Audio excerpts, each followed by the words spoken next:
At graduation, I was convinced that I was going to be sent to a large congregation. It would be packed with kids. And God sent me to Leesburg, Florida, where there were no children, not one. The average age was 72. There wasn't 60 people for my installation. Half of those were the pastors and their families. A man introduced himself to me and he said, "Pastor, I'd like to introduce myself. I'm your elder." I said, "Man, as I look around, I think you all are."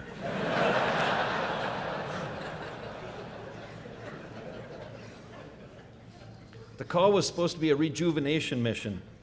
So the council has set aside a huge chunk of money so that the new pastor could use that for whatever he wanted for an evangelism program or stewardship program. But the budget was in the red.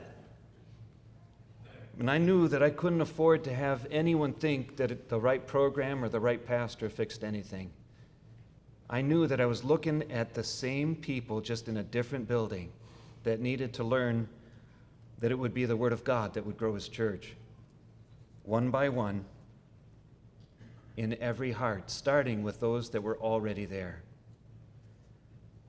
And the people had in their minds what church should be, what it should look like, what they wanted it to be, what they wanted to be doing, but it wasn't what the people needed the church to be. The Lord brought new people that very first service. And a couple months later, the council asked if I'd picked out my evangelism or stewardship program. I said I had, and they said, "Good, it sure looks like it's working, just send us the bill."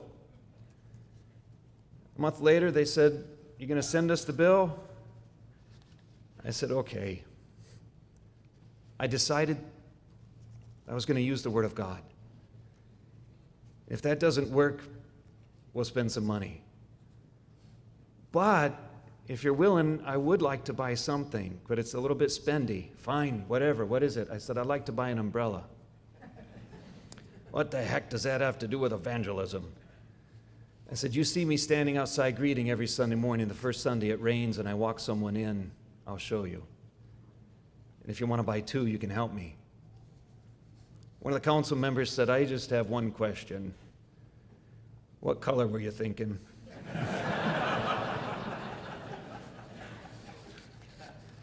A man told me it was time for us to start planning for the Christmas booth downtown. I said, "What in the world is that?" So we hand out candy and coupons for Bibles, and if they come to church, we'll give them a free Bible. I said, "How many have you given away?" "None." "How many people are here because you do that?" "None." "In all the years, how many?" "None." I said, "Well, I don't want to do that then." I said, "How about we just try 1 year, instead of spending time on that, the two of us, just the two of us, try to go find one person and invite them to come. If one does, we win." We found more than one. And as the Lord brought people in, people said, "Pastor, this is great. We need to start some groups." I said, "Okay. What were you thinking?" I said, "Well, you can do that in the community you live in." And I started to think, I think you just want to do that so that you can get together with people you already know, because it's a lot more comfortable than having to meet your neighbors or mixing and doing that in your community with people you don't know. So I said, how about we try something? How about we try having church be church? Church is going to be good every Sunday morning, no matter when the people come if you invite them. Don't worry about it. It'll be good next week too. And we'll do as many Bible studies as we need to do. These will be the groups and activities that we do. We don't have to do it forever. Let's just try it and see what happens. Let's see what happens if we come here to be fed and strengthened by the Word of God. And then you go back out into your communities and do those things where you live. And then God's going to use you to be the salt of the earth and light of the world. And maybe by that, He's going to attract people to come here. Because I think that's the church being the church. I think that's what it looks like when the church is at work.